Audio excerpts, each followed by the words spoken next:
என்று வரவேற்று எங்களுக்கும் நாட்டு மக்கள் நன்னாசை பேரோட சாமி மாறு என்று வரவேற்பு. வையகத்தில் வாழ்வாங்க வாழ்வார், வாழ்வதனை தெய்வத்தில் உரைக்கிற நன்மையிலே எதிரிகளாக இருந்து விட்டாலும் வீடு தேடி வந்தவரை வா என்று வரவேற்பு தமிழ் குல பண்பு. அந்த பண்பு ஒன்றாவது என்னை வரவேற்றமைக்கு என்னாலும் நீ வாழ்க. ஆக இயல் இசை நாடகம் என்ற மொத்தமிலும் அரங்கேறும் இந்த இனிமையான அரங்கத்தில் மட்டுமல்லாது நீ எங்கு சென்றாலும் உன் புகழ் ஓங்க வேண்டும் மகளே. வாழ்க வாழ்க. பெரியோர்கள் தரிசனம் சாபமசனம் கெட்டாலும் மேன்மக்களே சங்கு சுட்டாலும் உண்மையை தரும். எப்பொருள் யார் யார் வாய் கேட்பினும் அப்பொருள் மெய்ப்பொருள் காண்பது இது. நல்லோரை காண்பது நன்று, நலமிக்க நல்லோர் சொல் கேட்பது நன்று, நல்லோர் குணங்கள் உரைப்பது நன்று, அவரோடு இணங்கி இருப்பது தன்மையில் அழகான முறையில் அருமையான முறையில் சிறப்பான முறையில் சிந்தனையான முறையில் நேர்மையான முறையில் நீதியான முறையில் நட்பான முறையில் என்னை வரவேற்றமைக்கு என்னாலும் நீ வாழ்க, உன் குலம் வாழ்க, கோத்திரம் வாழ்க என்று வாயால் வாழ்த்துவது மட்டுமல்லாமல் இசையால் பண்ணால் பாடலால் உன்னை வாழ்த்த வேண்டும். எப்பேற்பட்ட வாழ்த்து தெரியுமா மகளே?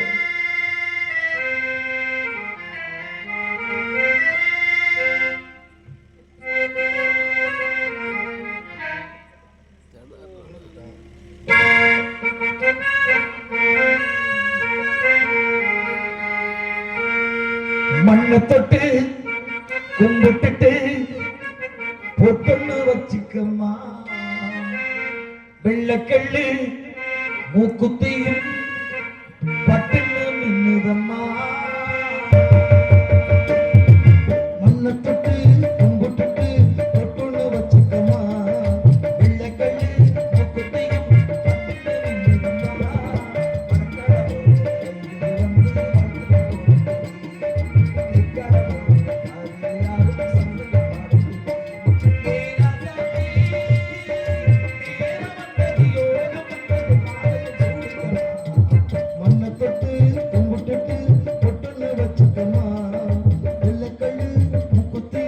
பட்டுன்னு மின்னுதம்மா.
ஒரு நல்ல மரம் சவிரடிவெறிப்பொருட்கொப்பாகும். அதனால் அறிந்தது அறியாதது தெரிந்தது தெரியாத அனைத்தும் தெரிந்த பெண்மகளாக உன்னை நினைத்து பாவித்து இந்த ஊரறிய உலகறிய பாரறிய பலரறிய உன்னை பற்றி உன்னிடத்திலே ஒரு சில விவரங்களை கேட்க விரும்புகிறேன். பெண்ணே, கேட்டாள் பதில் உருவாய மகளே.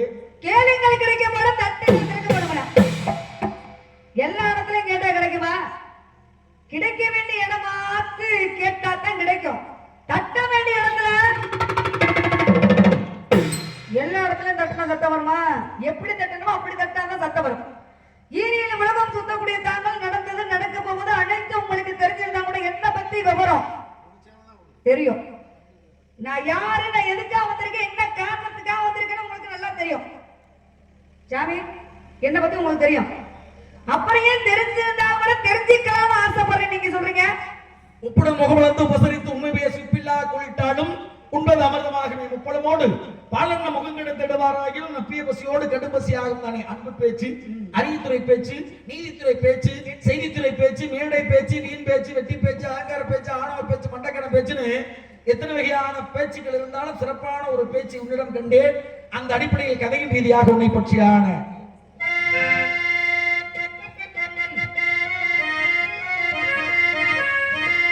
வண்டி விழி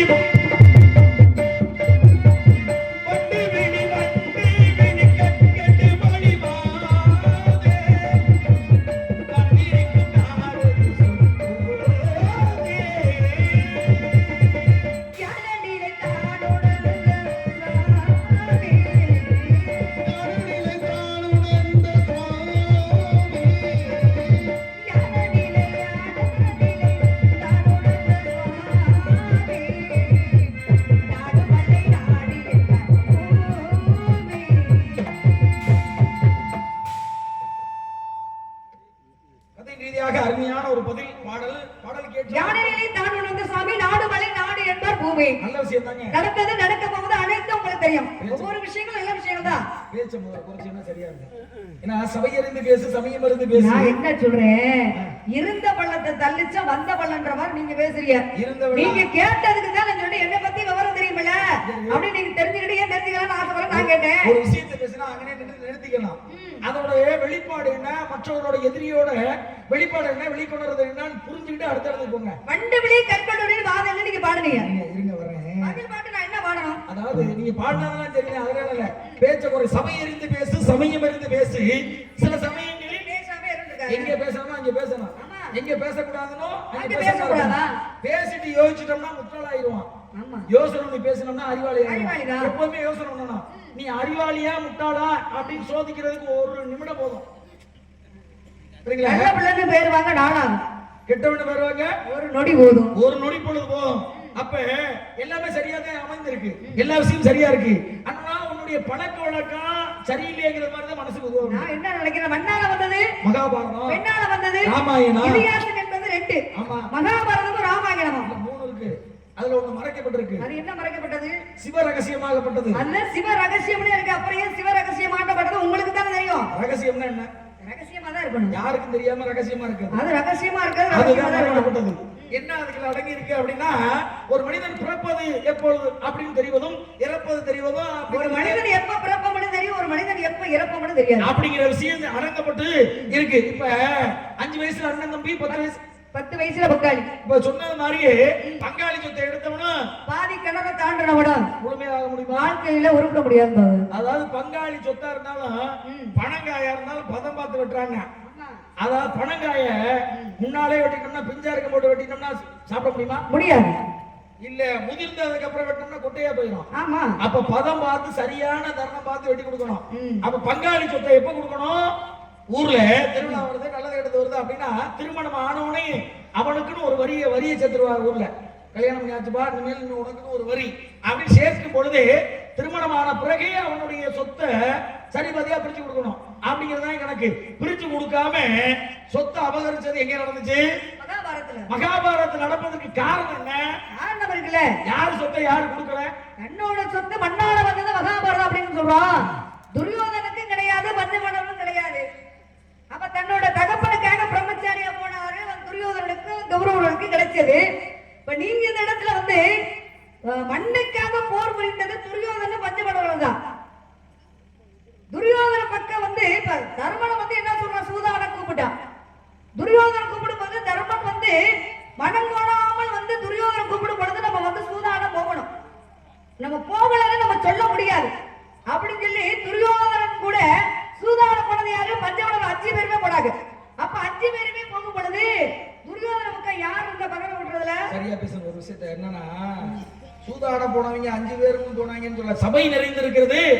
12 வருஷம் வனவாசம், 1 வருஷம் அஞ்ஞாத வாசம். 12 வருஷம் வனவாசம்னா காட்டுக்குள்ள இருக்கணும், 1 வருஷம் அஞ்ஞாத வாசம் தலைமறைவா வாழணும். இவரே அவங்கிறது தெரியாம மாறு உடையிலே அணிந்திருக்கிறாங்க. இருக்கணும். அப்படிங்கிற விஷயம் முடிச்சுட்டாங்க. வந்ததுக்கு அப்புறம் பாண்டவர்கள் 5 எங்களுடைய சொத்தை எங்களுக்கு திருப்பி தரணும் அப்படின்னு கேட்டாங்க. ஆனா துரியோதனன் என்ன சொன்னா, சூதாட கூப்பிடும், ஊசி நுழைய கூட இடம் இல்லைன்னா, முடியாதுட்டான், எதுவுமே கொடுக்க முடியாதுன்னா.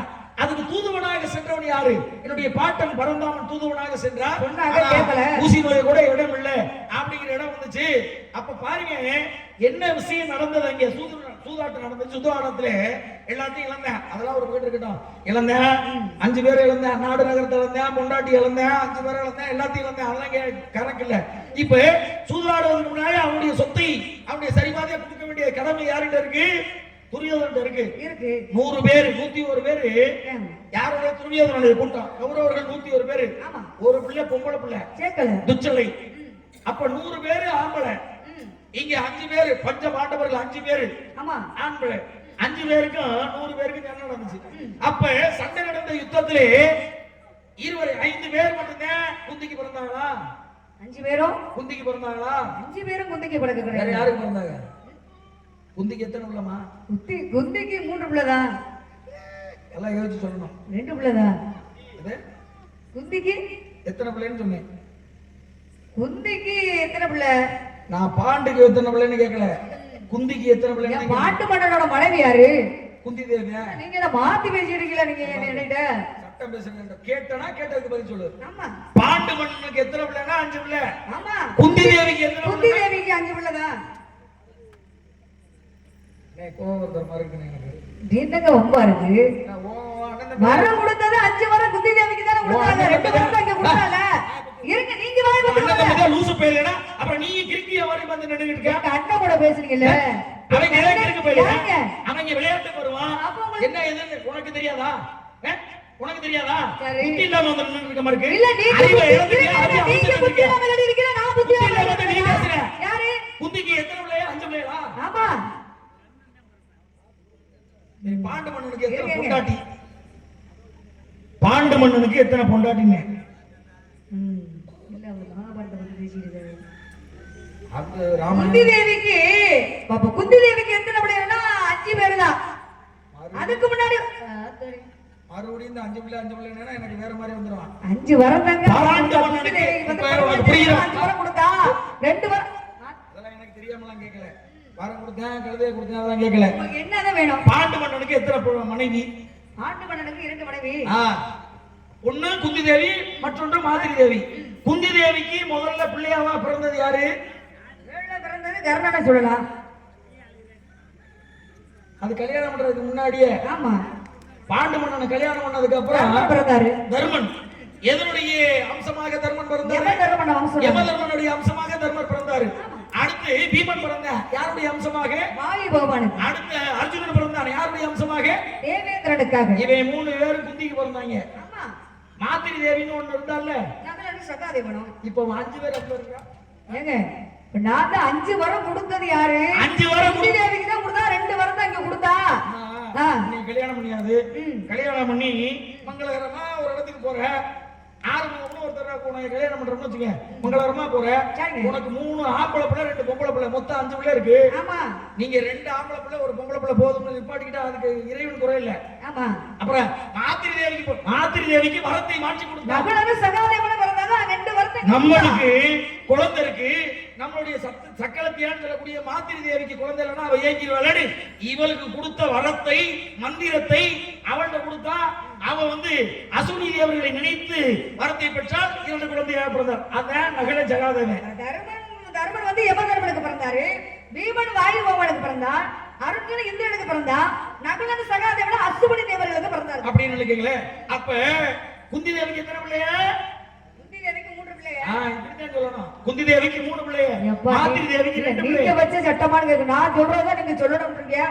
நான் சொல்றத சொல்லணும்னா கதையை சொல்லுங்க. இல்ல சரியா தான் சொல்றீங்க. எதிரியா இருந்தா உண்மை ஏத்துக்கறவல. கதைனா கதையை சொல்லணுமா இல்லையா? அப்ப குந்தி தேவிக்கு ஏற்கனவே ஒரு பிள்ளை பிறந்துச்சு. பாண்டு மன்னனுக்கு பிறக்கல, குந்தி தேவிக்கு பிறந்துச்சு. அப்ப எப்ப பிறந்துச்சு? திருமணம் முடியாத அப்படி. திருமணம் ஆகிறதுக்கு முன்பாக ஒரு குழந்தையை யாருக்காக யார் மூலமாக பிறந்தார்? சூரியன் மூலமா. சூரியனை நினைக்கிறா பரிசோதனை பண்ணணும். நம்மளுக்கு கொடுத்த வரம் சரிதானா அப்படின்னு சூரியன் நினைத்து அந்த மந்திரத்தை பிரயோகம் செய்கிறான். மடியில குழந்தை வந்து என்ன பண்ணா? திருமணம் ஆகாம குழந்தையை கொடுத்துட்டாரு. இந்த குழந்தை வந்து மக்கள் வந்து கேவலமா பேசுவாங்க. ஆத்துல விட்டா அறிவு இருக்கா? யாரை பார்த்து அறிவு இருக்கான்னு கேக்குறீங்க? இல்ல உங்களுக்கு அறிவு இருந்ததா நீங்க என்ன கேக்குறீங்களா? பொம்பளை தான் கேட்கணும். கேட்டதுக்கு தான் பேசிட்டு இருக்கீங்க. யாருக்கும் தெரியாம பிள்ளைய பத்தா சரி. சின்ன பிள்ளை தானே. கல்யாணம் ஆகல உனக்கு, யாருக்கும் தெரியாம பிள்ளைய பத்துக்கிட்டேன், அது மட்டும் சொரணா இருந்து பத்துக்கிட்டியல்ல. யாரு கேட்டா? நான் குந்தி உன்னை பேசி மாப்பிள்ளை அடுத்து குந்தி தேவியை பேசுறேன். யாருக்கும் தெரியாம சூரியனோட நினைத்தா குந்தி தேவி குந்திக்கு ஒரு பிள்ளைய கொடுத்தா, அந்த பிள்ளை கல்யாணம் ஆகிறதுக்கு முன்னாடி நம்மளுக்கு குழந்தைய கொடுத்துட்டாரு. அப்ப 4 பேர் 3 பேர் 4 பேர் பார்த்து 3 பேரு பேசுவாங்களே அப்படின்னு அவ என்ன பண்ண விவரமா ஒரு பெட்டகம் பெட்டி செஞ்சு தன்னுடைய சேலை அதுல வச்சு அதுல குழந்தைய வச்சு பெட்டியில அனுப்புறான். இது மட்டும் யோக்கியமான விஷயமா? யாரு யோக்கியமான விஷயமா? பெட்டியில ஆத்துல விட்டா கடைசியில போய் சொன்னான். அவன் கர்ணனாக வளர்ந்தான், கவச குண்டலத்தோடு பிறந்தான், கர்ணனாக வளர்ந்தான், தேர்வட்டி எடுத்து வளர்த்தான், கர்ணனாக வளர்ந்தான். ஆனா போட்டிக்கு வந்து தம்பி 5 பேருக்கு எதிரியான துரியோதனன் போய் சேர்ந்தானா? சேர்ந்தாரு. தெரிஞ்சுச்சா? அன்னைக்கிறது தெரியல. யாருக்கு? இவங்களுக்கு தெரியாது. தெரியாது. குந்தி தேவிக்கு ஒரு நேரத்துல தெரிய வந்துச்சு. தெரிஞ்சது. யார் மூலமாக? கிருஷ்ண பரமாத்மா மூலமாக தெரிய வந்துச்சு. கர்ணன் யாரு இல்லத்தா? நீ ஏற்கனவே பத்திய கல்யாணம் ஆகிறதுக்கு முன்னாடி ஒரு பிள்ளை, அந்த பிள்ளை தான் கர்ணன். ஆமா, குந்தி பத்திய நீ பெத்த பிள்ளை தான் கர்ணன். அவனே இன்னைக்கு வளர்ந்து பெரியாளாகி ஓம் பிள்ளைகளை அழிக்கிறதுக்கு எதிரியாக துரியோதனன் நிக்கிறேன் அப்படின்னு கேட்க. அப்பதான் என்ன பண்றது கேட்க, நீ போய் கோயிலே உன்னுடைய பிள்ளையை கூட்டிட்டு வந்து உன்னோட சேர்த்துக்க, மைங்களோட பிள்ளைகளை சேர்த்துக்க அப்படின்னு கேட்கும் பொழுது அவன் போய் கேட்கிறான். யார்? குந்தி தேவி போய் கேட்கிறா, கர்ணா நான் தாண்டா உன்னை பெத்த தாய் அப்படின்னு சொல்கிறான். சந்தோஷப்படுற. ஆனா அடுத்தபடியாக குந்தி என்ன சொன்னா, வந்துரு தம்பிகள் 5 பேருக்கோட நீ வந்து சேர்ந்து எதிரியோட இருக்காத அப்படின்னு சொல்லும் போது திரும்ப வந்தானா? எப்படி வர முடியும்? என்ன சொன்னாங்க? நண்பனுக்காக வந்து உயிரை வேணாலும் கொடுப்பேன். சகோதர பாசம் எனக்கு முக்கியமாக தெரியல. உச்ச நேரத்துல தக்க சரணத்துல எனக்காக ஒரு அங்கீகாரத்தை கொடுத்து அங்க தேசத்துக்கு அரசனாக்கினேன். துரியோதன பக்கம் நண்பன் பக்கம் தான் இருப்பேன், உங்க பக்கம் வரமாட்டேன் அப்படின்னு சொன்னேன். அப்பதான் வரம் கேட்டா குந்தி. என்ன கேட்டா? 2 வரத்தை கேட்டா. உடனே என்ன வரம்னு கேட்டா, அர்ஜுனன் ஒரு முறைக்கு மேல நாகாஸ்திரத்தை ஒரு முறைக்கு மேல் மறுமுறை பிரயோகிக்க கூடாது. ஒண்ணு, அர்ஜுனனை தவிர வேற யாரையும் கொள்ளக்கூடாது அப்படிங்கிற 2 வரத்தை வாங்கிக்கிட்டான். அவன் பதிலுக்கு ஒண்ணு கேட்டேன், நீங்க தான் என் அம்மாங்கிற விஷயம் எனக்கு இப்ப தெரிஞ்சிருச்சு. ஆனா தெரியக்கூடாது, இப்போதைக்கு தெரியக்கூடாது. 6லயும் சாவு, 100லயும் சாவு, 100லயும் சாவு. பஞ்சபாண்டவர்கள் 5 பேரு என் தம்பிகளோட 5 பேரோட நான் வந்தாலும் 6வது ஆள வந்தாலும் ஒண்ணு அர்ஜுனன் இருப்பேன், இல்லைன்னா நான் இருப்பேன். 6ஓட சேர்த்தாலும் 6லயும் சாவு. துரியோதனே 100 பேரு, ஒருத்தன் நல்லவன் விகர்னே 99 பேரு, 99ஓட 100வது ஆள நான் சேர்த்தாலும் 100 பேரு இறப்பு. அதே 6லயும் சாவு 100லயும் சாவு. அவன் ஒரு வார்த்தை கேட்டேன், உனக்கு 5 பிள்ளை எப்போதுமே இருக்கும், நான் அர்ஜுனை மட்டும்தான் கொள்வேன், அர்ஜுனை மட்டும்தான் வீழ்த்துவேன். அப்ப ஒருவேளை யுத்தத்துல ஒண்ணு நான் இருப்பேன், இல்லனா அர்ஜுன் இருப்பேன். அப்ப பஞ்சபாண்டவர்கள் 5 பேரும் உனக்கு பிள்ளையா இருப்போம். ஒருவேளை அர்ஜுனால் ஈயப்பட்ட பானத்துல நான் இறந்துட்டேன்னா அப்போதைக்கு அதே போர்க்களத்துல மடியில தூக்கி வச்சு நான் பெற்ற மகனேன்னு இந்த உலகம் அறிய செய்வாயான்னு கேட்டேன். ஒரே ஒரு வரம். அதே மாதிரி யுத்தம் நடந்துச்சு. யுத்தம் நடக்கிறதுக்கு அர்ஜுனனுக்கு தேவட்டியாக இருந்தது யாரு? கிருஷ்ண பரமாத்மா. கர்ணனுக்கு தேவட்டியாக இருந்தது யாரு? சல்லியன். சல்லியன் யாருன்னா நகல் சகோதரருடைய தாய் மாமே. அப்ப இருவருக்கும் போட்டி நடக்கிறது, யுத்தம் நடக்கிறது. யுத்தத்துல கர்ணன் என்ன பண்றான்? கடைசி பலமாக நாகாஸ்திரத்தை பிரயோகம் பண்ணான். வில்லுக்கு வச்சு தானே, வில்லுக்கு அர்ஜுனன் தானே.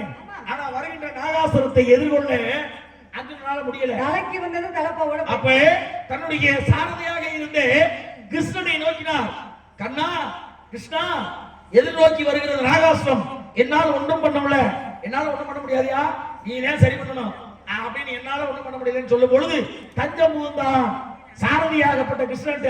அப்பதான் கிருஷ்ணர் பார்த்தாரு, வருகிற நாகாஸ்திரம் எய்வதற்கு முன்பாக அங்கே தேரோட்டியாக இருந்த சல்லி என்ன சொன்ன, அர்ஜுனுடைய மார்பு உரிவை, அர்ஜுனுடைய மார்பை பிளந்தறி அப்படின்னு சொன்ன. நீ என்னோட தேரோட்டி எனக்கு சொல்ற, அவனுடைய அர்ஜுனுடைய தலைக்கு வச்சு தலையை சிதறடிப்பேன் நாகாஸ்திரத்தை பிரயோகம் பண்ணிட்டான். வந்துகிட்டு இருக்கு, பாக்குறாரு கிருஷ்ணர், என்னடா பண்றதுன்ட்டு தன்னுடைய சாரதியாக அதே தேர்ல இருந்த வலது கால் கட்டவர்களை வைத்து ஒரு அழுத்த தேர். அப்ப கட்டவர்களால் அழுத்தும் பொழுது அந்த தேர் ஒரு அடிக்கு கீழே இறங்கியது. இறங்கினதுனால தலைக்கு வைத்து அந்த நாகாஸ்திர குறி தலப்பா தலை பாகையை எடுத்து சென்றது. அதனாலதான் இன்னைக்கு பூலோகத்துல தலைக்கு வந்தது தலைப்பாகையோட போச்சு. ஒரு மனிதனுக்கு தாய் உதவி இருக்கணும், தந்தை உதவி இருக்கணும், தெய்வ உதவி இருக்கணும், ஆசான் உதவி இருக்கணும். ஒரு மனிதனுக்கு எந்த உதவியுமே இல்லாம வாழ்ந்தது யாரு? மாதா பிதா குரு தெய்வம் சொல்லக்கூடிய நாளுடைய உதவி கர்ணன் மட்டும்தான். மாதா பிதா குரு தெய்வம் சொல்லக்கூடிய நால்வர் உதவி இல்லாம ஆமா, நாளுடைய அடைக்கிறோம். பெத்த தாய் தன்னோட பிள்ளைய பெத்துட்டவே அவ வளர்க்கலாம் ஆத்துல விட்டா, பெத்த தாய் கை விட்டுட்டா. மாதா பிதா சொல்லக்கூடிய சூரியனை கை விட்டுட்டாரு, எந்த நேரத்திலும் உதவல கைவிட்டாரு. அதே நேரத்துல குருநாதன் சொல்லக்கூடிய துரோணாச்சாரியார் என்ன பண்ணாரு? கர்ணனுக்கு வந்து பரசுராமராகப்பட்டவர் கொடுத்தாரு. பாண்டவர்களுக்கு கௌரவர்களுக்கு குருநாதர் துரோணாச்சாரியாரு. ஆமா, ஆனா கர்ணனுக்கு குருநாதர் யாரு? பரசுராமன். பரசுராமர் கைவிட்டாரா இல்லையா? தக்க சமயத்தில் உபயோகப்படாம போகட்டும் சொல்லி சாபத்தையும் வாங்கிட்டாரு. எதுக்காக கொடுத்தாரு அந்த சாபம்? அதே நேரத்துல தெய்வமும் கடைசியில அந்த கைவிட்டாரு. சாபம் எதுக்காக கொடுத்தாருன்னு கேட்டேன். கர்ணன் அந்தரனும் பொய் சொல்லி வந்ததுனால என்ன போய் சொன்ன? விழுத்தை கத்து கொடுக்க மாட்டாங்க. அதாவது சத்திரிய குலத்துல பிறந்தவன் எவனுக்கு வில்வத்தை கொடுக்க மாட்டேன், கொடுக்க முடியாது. அந்தநாடு குலத்துல பிறந்தவங்களுக்கு வில்வத்தை கொடுப்பேன் அப்படின்னா அந்தணன் மட்டும்தான். அந்தனா யாரு? பிராமண குடும்பம். ஆமா, ஐயர் வீட்டுல பிறந்தவனுக்கு மட்டும்தான் வில்வத்தை கத்து கொடுப்பேன் அப்படிங்கிற மாதிரி அந்தணன் சொல்லி கர்ணனாகப்பட பரசுராமத்தை கத்துக்கிட்டாரு. பொய் சொல்லி சேர்ந்துட்டேன். நான் ஒரு அந்தணன் என்று கர்ணன் பரசுராமர்கிட்ட வில்வத்தை கத்துறதுக்கு மாணவனாக சேர்ந்துட்டேன். அப்ப எல்லா வித்தைகளும் கத்து கொடுத்து தேர்ச்சி அடைந்த பிறகு கர்ணன் அமர்ந்திருக்கிறான். அதோடைய கர்ணனுடைய மடியிலே பரசுராமர் படுத்துறங்கிறார். இந்த நேரம் பார்த்து அவனை காட்டி கொடுக்கணும் அப்படின்னு யாரு? அப்படிங்கிற என்ன கொண்டது யாரு? துரோணாச்சாரி. என்ன கொண்டு வண்டாக உருவெடுத்தார். வண்டாக உருவெடுத்து தொடையில குடைஞ்சார். வண்டாக உருவெடுத்து தொடையில குடையும் பொழுது கால அசைச்சோம்னா, வலி தாங்க முடியாம கால அசைச்சோம்னா நம்மளுடைய மடியில படுத்திருக்கிற நம்முடைய குருநாதர் பரசுராமர் உறக்கம் கெட்டு விடுமேன்னு அந்த வழியெல்லாம் தாங்கிட்டு இருந்தேன். ஒரு பக்கம் குடைந்த வண்டு மறுபக்கமாக வெளியேறியது. அப்ப இந்த வழியை தாங்கக்கூடியது சத்திரனுக்கு மட்டும்தான் இருக்கு, ரத்தமாக அந்தணனுக்கு கிடையாது. ரத்தமாகப்பட்டது பெருக்கெடுத்து ஓடியது. ஒரே உடனே என்ன பண்ணார்? எழுந்துட்டு பார்க்கும்போது பெருக்கெடுத்து ரத்தம் என்ன காரணம் நடந்தது என்று ஒரு வண்டாகப்பட்டது என்னுடைய துடையை குடைந்து மறுபக்கமாக வெளியேறியது. அது நான் வலியை தாங்கிக் கொண்டிருந்தேன். அசைத்தால் உங்களுடைய தூக்கம் கெட்டு விடுமோ என்று எண்ணினேன். அப்படின்னா இப்பேற்பட்ட வலியை தாங்கக்கூடிய ஒருவன் அந்தணனாக இருக்க முடியாது. சத்திரியனுக்கு மட்டும்தான் இந்த தைரியம் இருக்கும். நீ யார் என்று கேட்க. அப்பதான் கர்ணன் சொன்ன, ஐயா நான் அந்தணன் இல்ல, ஒரு சத்திரிய குலத்திலே பிறந்தவன். பொய்யுரைத்து உங்களுடைய வித்தையை கற்றுக்கொண்டேன், மாணவனாக சேர்ந்தேன் என்று பொய் சொன்ன. அப்பதான் அவர் கொடுத்தார் சாபம். நான் எனக்கு எப்படி பொய் சொல்லி நீ வித்தையை கத்துக்கிட்டியோ, தக்க நேரத்துல தக்க சமயத்துல நான் கற்றுக் கொடுத்த வித்தைகள் அனைவும் மறக்க கடவாய் அப்படிங்கிற சாபத்தை கொடுத்தார். குருநாதரும் கைவிட்டாரு. குருநாதர் விட்டுட்டாரா? அடுத்தபடியாக தெய்வமோ கைவிட்டது. அதே நேரத்துல வந்து போர்க்களத்தில் வந்து எந்த ஆயுதமும் இல்லாமல் தாக்கக்கூடாது. அப்ப ஆயுதங்கள் இல்லாமல் தாக்குனது யார? கர்ணனை மட்டும்தான். தேர் பதிஞ்சிருச்சு, அந்த தேரை நிமித்தம் நெஞ்ச நிமித்தி தான் நிறுத்தினாரு. கிருஷ்ணன் சமய பார்த்து என்ன சொன்னாரு? அர்ஜுனா, இந்த நேரத்துல கர்ணனை அம்பு போட்டாதான் நீ கொல்ல முடியும் அப்படின்னு சொல்லி வஞ்சகமா என்ன பண்ணாரு? கர்ணனை அம்பு போட்டு அர்ஜுனனாகப்பட்டவன் கொண்டோம். அப்ப இறக்கும் தருவாயில கூட பாருங்க, அர்ஜுனன் அம்பு போட இயல. ஐயா, ஒருத்தனுடைய நிராயுதபாணியாக இருக்கும் ஒருவனுக்கு நான் போட்டியாளராக எதிரியாக நினைக்கல. அவன்கிட்ட ஆயுதம் இல்லை. ஆயுதம் இல்லாத நேரத்தில் அவனை தாக்க மாட்டேன்னு சொன்னார். ஆனா அர்ஜுனன் சொன்ன, ஆனா கிருஷ்ணன் என்ன சொன்னாரு? கீதை உபதேசம் செய்தார். அந்த இடத்துல கீதை உபதேசம் எது நடக்குமோ அது நடக்கும், எது நடந்ததோ நன்றாக நடந்தது. என்ன கொண்டு வந்தோம், என்ன கொண்டு செல்லு, நீ கொல்லநாட்டியும் அவன் இறந்துதான்டா போவேன், இந்த நேரத்தில் அவனை கொன்று விடு அப்படின்னு கீதை உபதேசம் செய்த காரணத்தினாலே நிராயுத பணியாக இருந்த கர்ணன் மீது அர்ஜுனன் பானத்தை செலுத்தினான். பாருங்க, குச்சுயிர் கொலையுறமாக அப்படியே போர்க்களத்தில் வந்து எல்லா பேருமே வந்து குந்தி தேவியோட அழுகை குரல் கேட்டது. பஞ்சமலர் 5 பேருமே பார்த்தாங்க. என்னடா அது? பஞ்சமலர் 5 பேருமே உயிரோட போர்க்களத்தில் இறக்க கிடையாது, தன்னோட தாயான குரல் அழுகை குரல் கேட்குது அப்படின்னு கர்ணன் பஞ்சமலர் 5 பேருமே பார்த்தாங்க. கர்ணனை குந்தி தேவி தன்னோட மயனேன்னு சொல்லி மடியில அழுதாளாம். பஞ்சமலர் 5 பேருமே பார்த்தாங்க. நம்மளோட எதிரி யாரு? கர்ணன். கர்ணனை பார்த்து தன்னோட மயனேன்னு சொல்லி அழுகிறீங்களே, இது சரியா? அப்பதான் குந்தி தேவி என்ன சொன்னா? உங்களுக்கு முன்னாடி கர்ணனை பெற்றெடுத்து, கர்ணன் வந்து என்னோட மயன், கர்ணன் வந்து உங்க 5 பேத்துக்கு அண்ணன் அப்படின்னு சொன்ன. கர்ணன் மனம் கலங்கி, இவ்வளவு நாள கர்ணனை எதிரின்னு மட்டும்தான் நினைச்சிருக்கோம். அண்ணனை நினைச்சதே கிடையாது. அப்ப அண்ணன் என்ன நினைச்சா, தன்னோட அண்ணன்னு பாராம நான் கொண்டு விட்டேனே. சாஸ்திரத்துல பெரியாள் யாரு? சகாதேவன். சாஸ்திரத்துல நம்ம உலகத்துல நம்ம தான் பெரியாள் நினைச்சோம். ஆனா கர்ணன் நமக்கு அண்ணன் தெரியாம போயிருச்சு. என்ன கேட்டார் கிருஷ்ணன்? போர்க்களத்தில் பஞ்சவரர் 5 பேருமே உயிரோட தான் இருக்குன்னு கேட்டான்.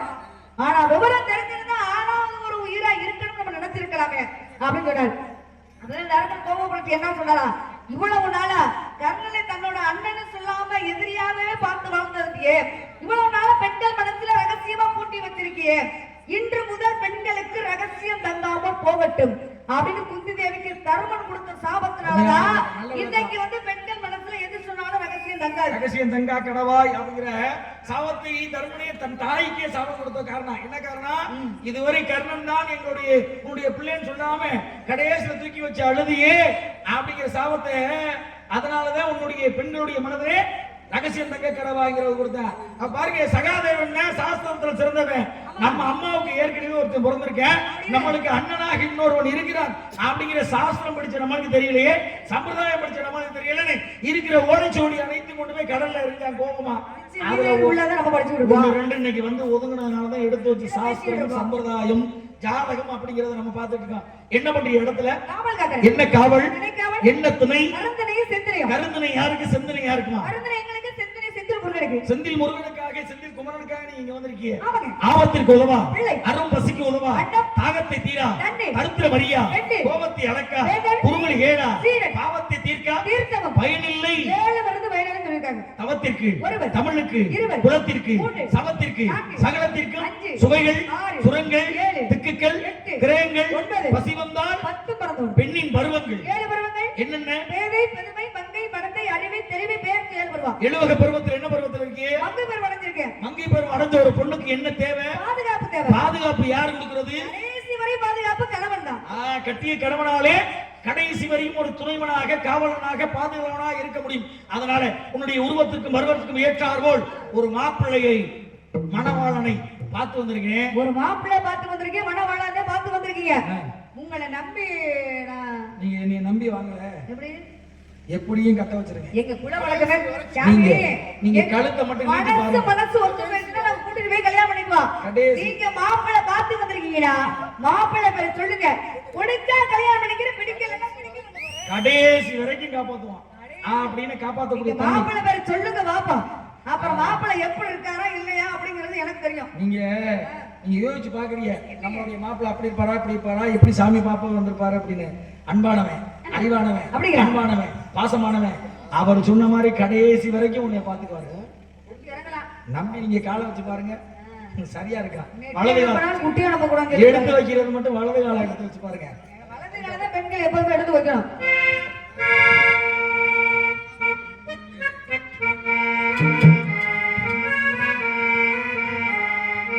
தஞ்சாவூர் மண்ணை எடுத்து தாமிரபரணி தண்ணியை விட்டு சேர்த்து சேர்த்து செஞ்சதிந்த பொம்மை, பொம்மை இல்ல, பொம்மை இல்ல உண்மை.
பிறக்கவும் வழி இல்லை.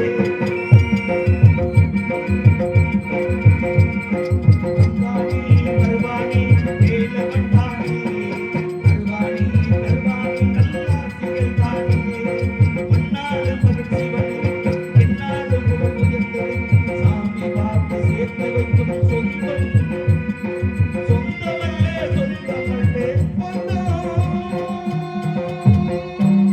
கந்தன் கடம்பன் கார்த்திகேயன் செந்தில் குமரன் காளிமுத்து குமரனையும் உனக்கு மாப்பிள்ளையா பார்த்து வந்திருக்கேன்.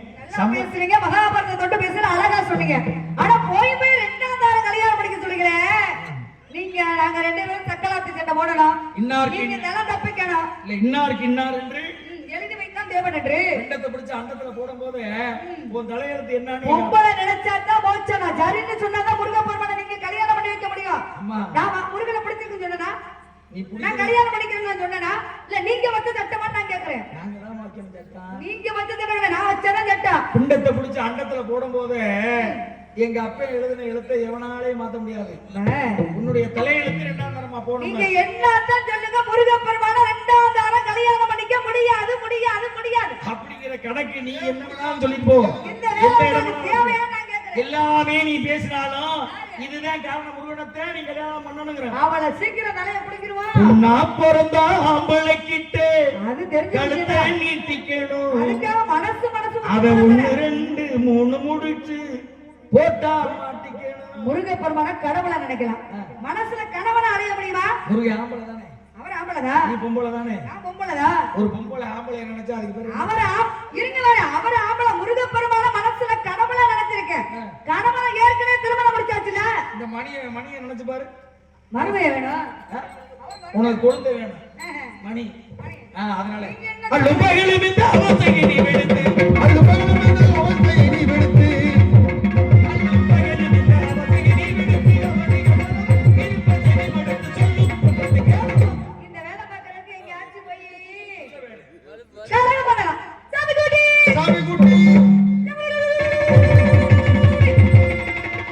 உண்மை சொன்ன சொல்லு, நான் சொல்றத கேட்கணும்.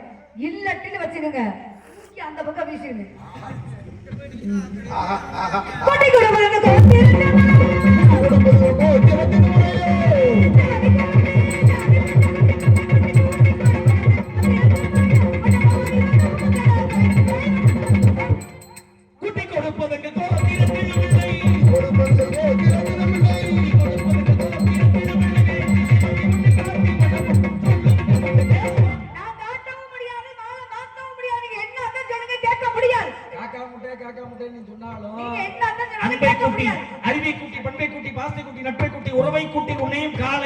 நாளை சூரியன் அஸ்தமாவதற்கு முன்பாக உனக்கும் இந்த காளிமுத்து குமரனுக்கும் வேலைகளை திருமணம் இல்லையே என்பே நாரதம் அல்லே நனைந்திருப்பது 30 நூலம் அல்லே அறிகிறேன். சத்தியம் சத்தியம் நல்ல மந்திர சொல்ல கோழிபாய் சாமியார் போயிட்டாரா?